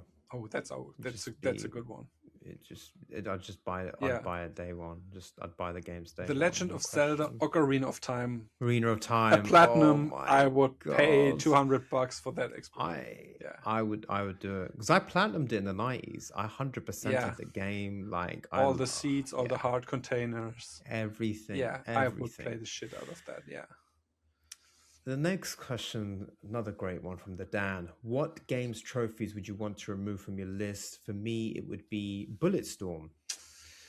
Yeah, I went through my list and there is this Dead Nation. I've told the story before. I have the game twice unfinished on my trophy list. It still bothers me.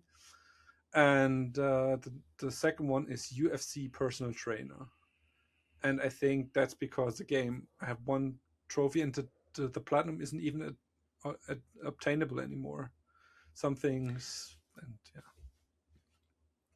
For me, in the 2010s, I would every year there was 2 football games, FIFA and Pro Evo Soccer. I kind of like Pro Evo Soccer, but my friends only played FIFA, so every year, a lot of years, I would buy FIFA and just try it out, and then eventually I'd be like, yeah, I don't like it. I'm buying Pro Evo Soccer. So now I have loads of FIFAs where it's clearly just I played 3 hours and they're just on my trophy list. So I would remove those. Also, I don't like when I've got the same game a few times on my trophy list. Yep. I think I've got GTA 5 twice, which annoys me. It is what it is. I think I've got Arkham Asylum twice, which is just stupid, but it is what it is. But yeah, I'd get rid of those FIFAs. Next question is from our buddy, Mode 47. What game franchise would you consider starting platinum-wise? Could be something you already have a single platinum in already, but want to see more of the franchise, or something you've seen from afar that is kind of doing it for you. Yakuza would be one for me, for example. 10 plus games, well received critically, and plenty of ultra rare platinums. Yeah. Go for it, Skull. Yakuza is a good one. Obviously, I have heard so much about it and how much people love it, and so I'm interested in that. A game a series that I have on my list, but have no platinum in yet, is Darksiders. So I would start that, and maybe Monster Hunter, because again, the group of people who enjoy Monster Hunter talk so highly about it, and I feel like I'm missing something out. At the moment, I'm not open to grind too much. I want to avoid it if possible. But yeah, Monster Hunter is a big one. I don't actually have an answer for a new series, sadly. I just couldn't think of one. So for me, I'd want to continue the 2 that I really want, which is Resident Evil and Metal Gear Solid. Fair. Is what I'd want to continue. There's enough games there for me to work through. Yeah. Oh, and now we come to the big question from our buddy Get Shanked. Number one, not necessarily gaming related, but a very important life question. If money and earning a living was not a concern, how would you live your life? What would you day to day life? What would your day to day look like? And then what would the bigger picture be? Family, travel, start a project to help people, eat, sleep, gym, game. 10. What does that entail for you guys? So I would be an author, I think. I love writing, being creative, and I love telling stories. And if I had more time to develop stories, develop characters, making sure everything makes sense and has a good story arc with ups and downs, and yeah, good stories is what motivates me the most. And if I yeah, an author, or I would be making films, I think, documentaries or maybe feature films, I don't know. So I have a director inside me, a film director. So yeah, that's, or maybe making music, I don't know, who knows. But yeah, mostly writing, I think. For me, yeah, if I didn't have, if work wasn't an issue every day, etc., and earning a living, I would focus on my creative output more and work on film projects and documentaries. I'd focus way more onto that. I play sports more regularly. I try and get that in, like try and go back to playing some more football, etc. And I'd want to be as fit, as healthy as I could, Mm. because I'd have no excuse, no work getting in the way. So Yeah. 100%. And then probably pick a cause that I care about and kind of volunteer and try and help. So yeah, kind of good wholesome things, I think, from both of us. Mhm. Question 2. What are video game topics or areas of life that are no-goes for you? Religion, sex, or weird shit that gets too real, like genocide or sexual-based crimes, etc. I ask this because on the games like I Am Jesus Christ and Ready or Not that expose these taboo areas of life and even center their plot line and even main character around them. I did not know there was a game called I Am Jesus Christ. Wow, what a question. um I have written down something, but yeah, I hate everything where people are taken advantage of, or injustice basically, or yeah, of course, what is genocide, sexual based crimes, horrible things. I don't want to support these things. I mean, I don't shy away from tough topics, from difficult topics, but it has to be in a good way, in a way that adds to the discussion. And but just, I think there was a game Hatred where you played um uh, a character who mows down people with guns and is full of hate and stuff like that. I think that's something I would never touch and I do not want to support. And life is so depressing, that I don't need these very dark topics to be on my screen when I'm trying to relax. So um, I think this is a topic that could be discussed in details. But yeah, everything that is, um, in German we say menschenverachtend. So what is the word? I basically disrespectful and dehumanizing people. If that happens, that is a no go for me. And the rest, I'm not interested in. I mean, religion. I'm not religious, so. Yeah, I agree with you. I think with religion, I think it's just yeah, safe to just avoid it because people get offended. Obviously, you don't want to offend people. Um, But then I don't know where we stand with something like God of War, because that has religious elements technically. Yeah. So I don't know. Politics, yeah, I don't know. I don't really want current politics in games. I just don't like.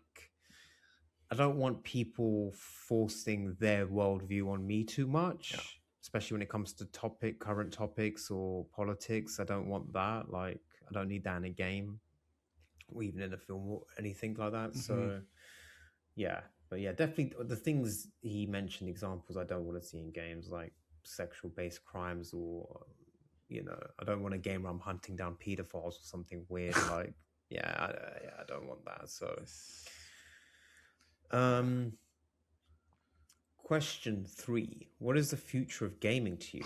What does it look like in terms of its growth and impact on society, on youth's brains, jobs, the economy? Where does technology fit into the future of games? Is it all VR or AR? Screens we can project from our devices and immediately stream from the cloud at 8K 600 FPS? Mm. Um, Wow. I think the future is very strong. I think each generation improves gaming and pushes the medium forward. I don't think it will have too much of a negative impact effect on our youth's brains, because for me, the bigger concern is smartphones and social media. They're ruining young people's brains and perception of Mm. the world and themselves more than games ever will. So I think there's already something out there that's affecting young people's brains, sadly. I think I'm not sure that VR and AR will replace traditional gaming. I think, excuse me, I think it will be on the side like it is now.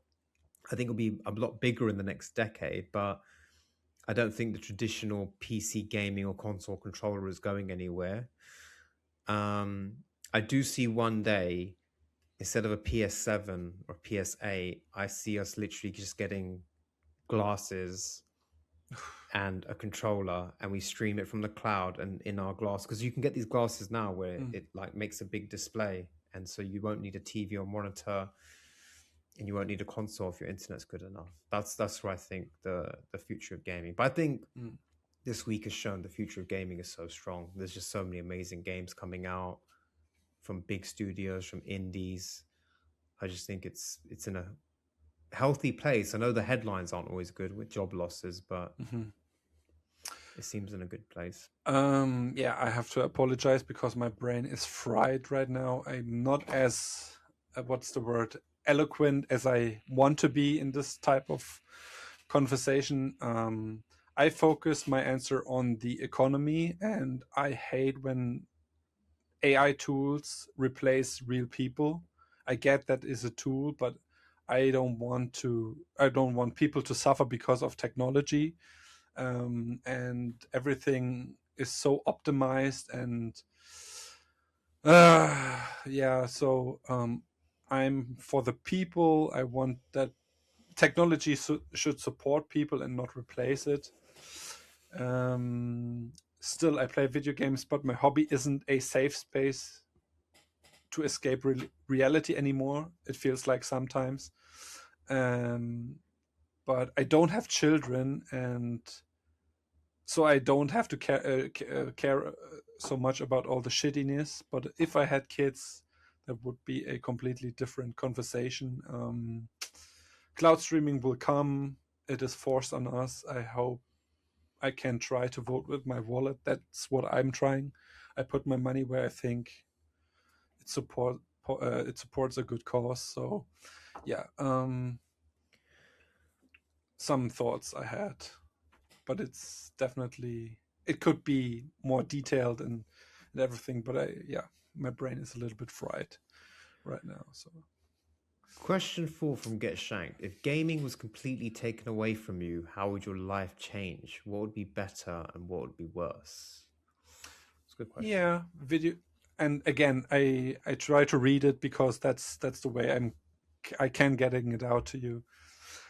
Video games are a quick and easy way to shut off my brain and get some immediate positive feedback. Video games have helped me building friendships, helped me with my English, but there's so much more. I'm also interested in music, film, TV shows, reading, writing.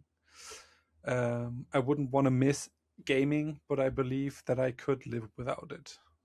I probably would focus on writing and reading, but I couldn't live without music. What would be better for me? My posture would be better. My bank balance would be better. Those are the things that would definitely be better if I didn't have gaming in my life. And what would I do? I think I would be more focused on films.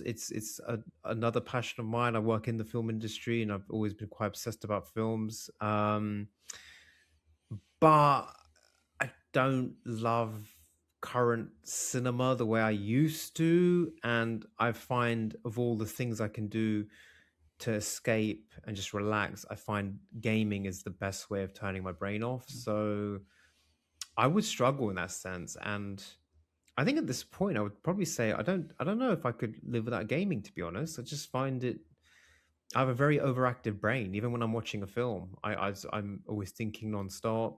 Yeah. If I really get into a good book, I can switch off. But gaming is just a nice way of just really switching off and relaxing, and it's just immersive. You can get into all kinds of different worlds. You know, I had a great time in Odyssey. I felt like I was in a time machine, or like in a history book that became a video game. So, yeah, Video games are powerful. I agree. for sure. Question from our friend Jules. What are your thoughts regarding PC ports? Yeah, I have a strict or strong opinion on it. As a console fan, I don't want as many resources put into the development of PS5 games. And I'm not a game dev, and I don't depend on the money from PC ports, but I think PC ports cost a lot of money. The optimization, there's so much hardware, so much different hardware, and I better spend the money on optimizing for one platform, the PS5 and PS5 Pro maybe. So I don't need PC ports, and I don't envy PC players. I'm happy that Sony is shutting down these PC ports of their exclusives. If it doesn't affect the console version, I don't mind. Yeah, that's my stance on it. I don't want PlayStation exclusives on PC. Sorry, but yeah, I'd rather if you have an exclusive, it just stays on your machine. Yeah, that sells consoles. Yeah, that's my view on it. Question 2: have you ever used a Steam or Xbox achievement guide? Yep. Yeah, I like the Steam guides. They're good because you get they're really well written. They're very detailed and they have screen grabs. Because I don't like the whole video guide. I don't want to watch where a collectible is and pause it and then go for. I don't like that. I like text and screen grabs for things like collectibles. So Steam guides are really good. And yeah, in the past I've used Xbox guides. It's all the same. The achievement, the 1,000 gamer score and the platinum is the exact same thing. So yeah, I'm happy to use Xbox guides as well, and I hope Xbox players use PlayStation guides. Yeah. Nothing to add there. Question 3 is good. Oh, which are better, new or old games? I mean, it's a matter of preference, right? New game can still surprise me, but it gets rarer, I have to admit. Some of the big surprises in the past couple of years: Stellar Blade, Lies of P, Chronos: The New Dawn, Dispatch, and Silent Hill 2 remake is kind of cheating in my opinion, because it is an old game in a modern code, and that's what I prefer. I fell in love with Resident Evil 2 remake because it felt old school but played like a modern game, and that's what I like. Yeah, my cheeky answer is remakes, because then you get both. A new remake of an old game. That's the best answer. But for me, look, I think new games are so advanced, so I will vote new. But what I will say is I think the games you play as a child and a teenager will have the most impact on you. I just think that's just the way life works. So like the gaming fun I had as a a 15-year-old with no responsibilities playing Zelda and Metal Gear Solid, like those, that will stay with me for life. And you can't really recreate that when you're into your like 30s, for example. No. So yeah, but new games for me. I vote new. I think our last question, very interesting question from Jervis Tech 83.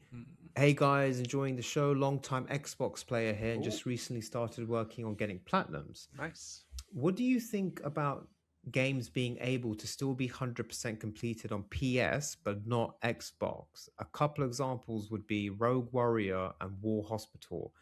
Rogue Warrior is a PS3 one that can still be completed, and on Xbox it has 14 discounted achievements due to the online not working. War Hospital has the gain all achievements achievement that is broken and will not unlock. Do you think developers should have to fix those issues if one console is still able to complete it?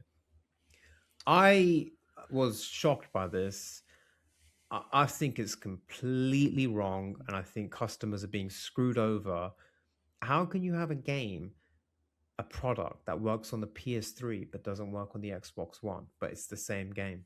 I just think it's completely wrong. So yeah, I think 100% developers should fix this. I think it's anti-consumer, and it also doesn't help the console and the brand that it doesn't work on. So if a game is, if us trophy hunters want this game, Rogue Warrior, suddenly people will be like, oh, it's broken on the Xbox. Don't get the Xbox One now. You have to go get the PS3. So it's unfair on the Xbox brand in this example. But I think it's completely wrong. You just can't have a game that you can platinum on PlayStation, but you can't platinum on Xbox, or vice versa. I just think it's mental. Yeah, I agree. These are headaches. And for me, I only heard once about a trophy that wasn't available on PlayStation anymore, but still worked on Xbox. So your case completely shocked me when I read that. But what also bothers me is Black Ops 6, right? It's a relatively modern new game, and the trophy list is already broken, and it's heavy ordnance specialist, destroy 50 aerial score streaks with launches in multiplayer. So a trophy where you shoot down 50 planes with a certain weapon is broken, and that makes the platinum unobtainable, which is wild. And I'm no game developer. I don't know how easy this is to fix. But yeah, it is what it is, and developers, if they cared about it, they would fix it. And there is a lot of studios that care about their games and will support them, and support them, and not the ones that abandon their games. Nope. All right. Yeah, it's very wrong. Yeah. All right, that is the Q&A, guys. Thank you so much for sending in your questions. We really appreciate it. We love the loop of getting your questions and answering them, etc., and having ongoing conversations with you guys. I think that brings episode 16 to an end. Ultra rare platinums. Let us know what ultra rare platinums that you have. What was your first one? What's your rarest one as well, percentage wise, on PSN profiles? And which games are you looking forward to in the future? Yeah, what was your top 3 games from State of Play? Top 3 games from Summer Game Fest? What's a guaranteed day one purchase for you guys? And I think that covers everything. Score, do you want to wrap it up? Yeah, subscribe if you enjoy and don't want to miss out on new episodes. We appreciate you. We slowly grow this channel, and you are a big part of it. Thanks, and see you in the next episode. Bye. Thanks, guys. Bye.